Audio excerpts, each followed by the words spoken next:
Alright, today I'm going to go over a video on how to install auxiliary lighting into my L2501 Kubota. The factory headlights are garbage, and they would be garbage no matter what. Once you have a bucket on, the bucket blocks the lights anyway, so we are going to install this kit that I got on Amazon for a smoking deal. The company is Bang Bang Chi. I don't know how else to link it, but it's the 20-inch light bar kit. It's $52.99. It is not Prime, but I ordered it on the 27th, got it on the 30th. Smoking deal. I also bought this just for ease and cleanliness. This harness kit.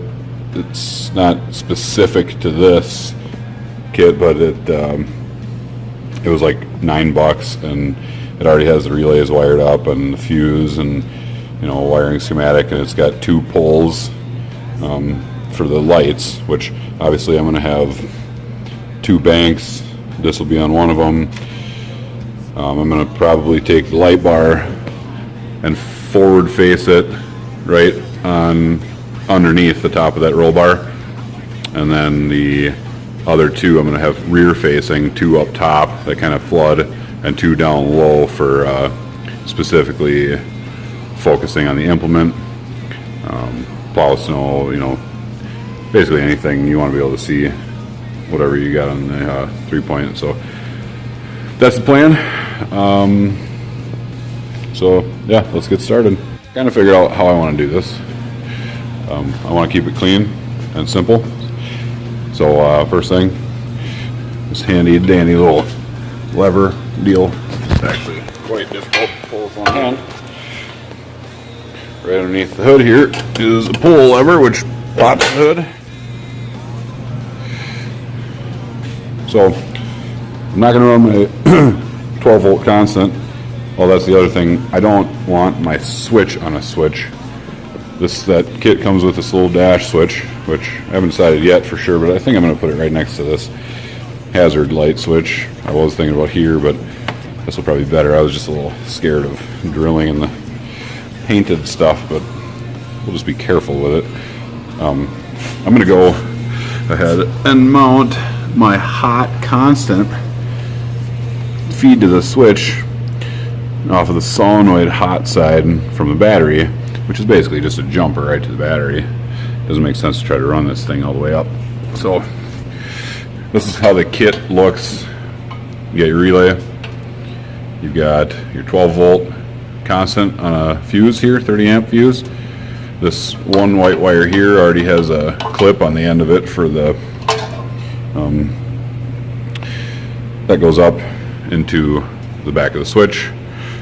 You'll have this ground wire here, which will chassis bolt here. And what I think I'm going to do is I'm going to take this relay, I'm going to run a tapping screw right up in here, probably like right up in here somewhere, kind of out of the way. I can run my ground right into this ground where they've already got one, and I'll be able to feed my power right down, right down where this, probably even put it right in this loom with this guy here. Go right to the other side of the firewall, up above the starter, and we'll just jump right on this guy. You won't even see it. I'm going to get to doing that, and we'll take a look at it in a second. Okay, so for the switch, it also requires the smaller gauge hot wire I kind of forgot about, to basically just provide power for the light that's in the switch. So this thing lights up when you turn it on. So, you guys going for a walk? No, I'm going to go give Rudo, well, I'm going to let Rudo out. It's just Mama said to come through this way. Okay, cool. Anyway, so I had this all wired and then realized I had to do this, also to 12 volt.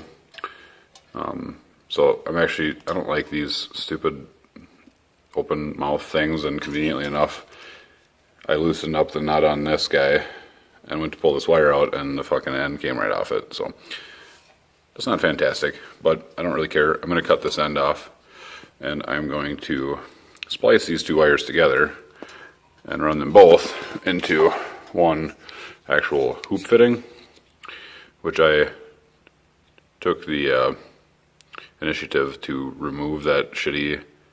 Here, let's see if we can get some focus.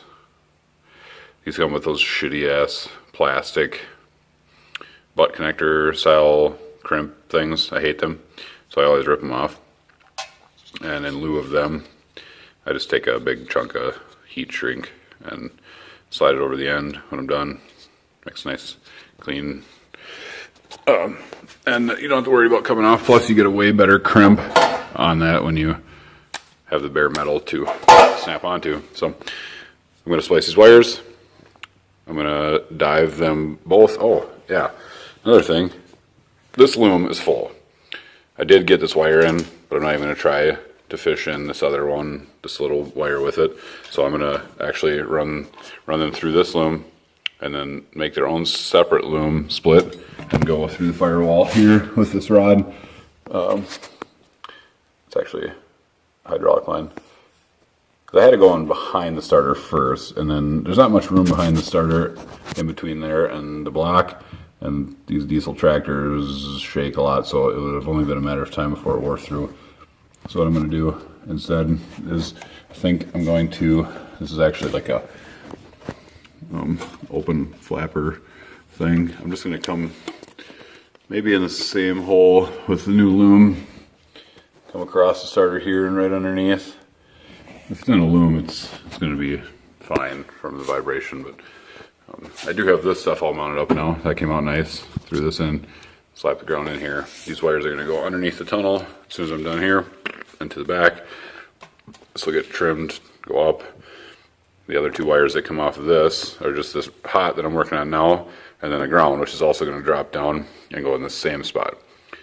So the only wires traveling around anywhere will be these actual light, the wires to the lights that are going to go under the tunnel and then up there, and we'll be figuring that out here shortly. So, okay, show you this. We got those wires together. They're through the firewall.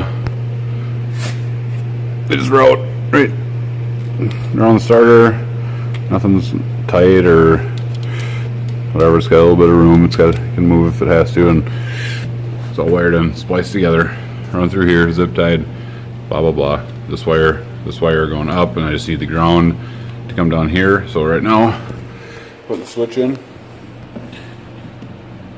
It's important that you, well, if you care about this and the way it looks, put some tape down, because the one time that drill bit slips, or you just miss your mark, it's gonna look like shit. Be scratched, fuck. Plus, this helps kind of keep the paint that's around it from flaking. Get it pushed down there nice, and kind of keeps everything held down and seems to help. So I'm gonna go ahead and drill that.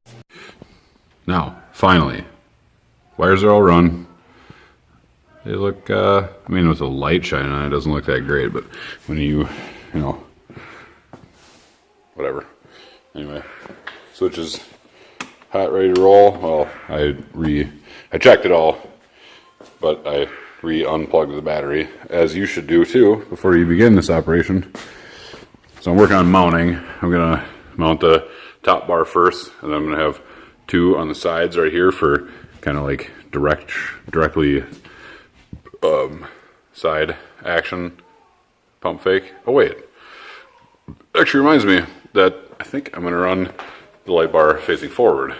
But anyway, I'm glad I did this, because I would have fucking totally mounted this thing backwards. So these particular bars come with an encapsulated nut type design. So these nuts are in here, and then they give you these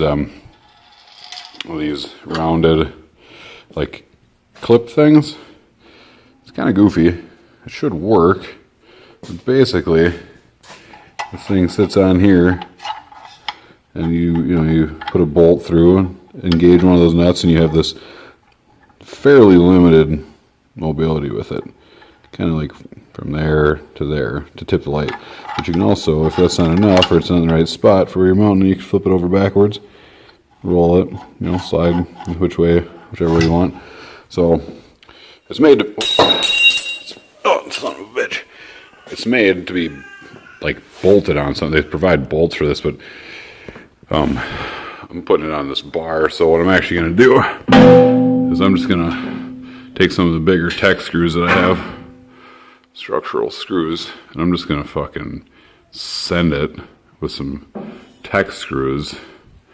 And then what I'd like to do is fucking get the wires into this tube somehow, which could prove to be a little bit more of a task than I'm currently anticipating doing, but I think that's, in my opinion, that's the right way to do it, which makes it, the only way to do it. So I've got the lights all wired in. I hooked the battery back up, checked all the wire routing. I'm going to go over briefly what I did here. It's pretty self-explanatory. Anyway, there were 2 bundles. I sent one this way to the left and one to the right.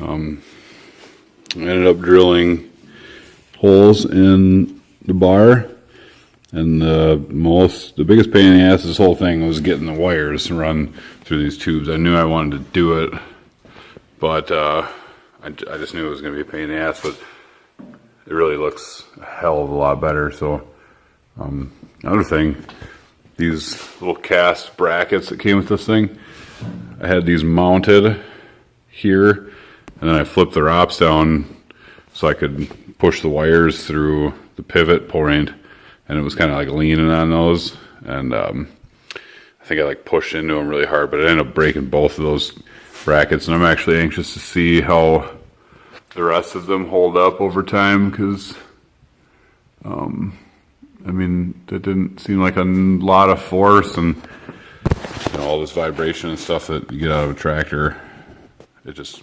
might it might break. But I grabbed some of this aluminum bar stock I had and bent my own brackets anyway. They're not adjustable, but if I want to adjust them, I can just take that light off and bend it a little bit more, or bend it less, or tip it up or down or whatever. But I think they're going to be good. You get 2 aiming straight back. These 2 are kind of scoped out to the side a little bit. And then this guy up here should flood pretty nice in the front. Yeah, so I got holes up there where these 2 combine and run down this side. All 3 join here and then hit a wire that runs in the tube and hooks into the main harness. So same thing on the other side. Let's try it out. Bam! She's bright. The switch illuminates when the lights are on, if you've wired it correctly. I think we're going to be happy with that. Maybe we should pop the garage open, see what it does.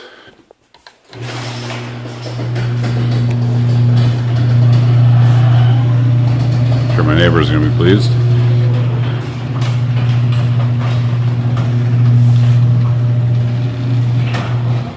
Oh man, it's like daylight out here. Yeah, I'm quite certain that this is going to do just fine.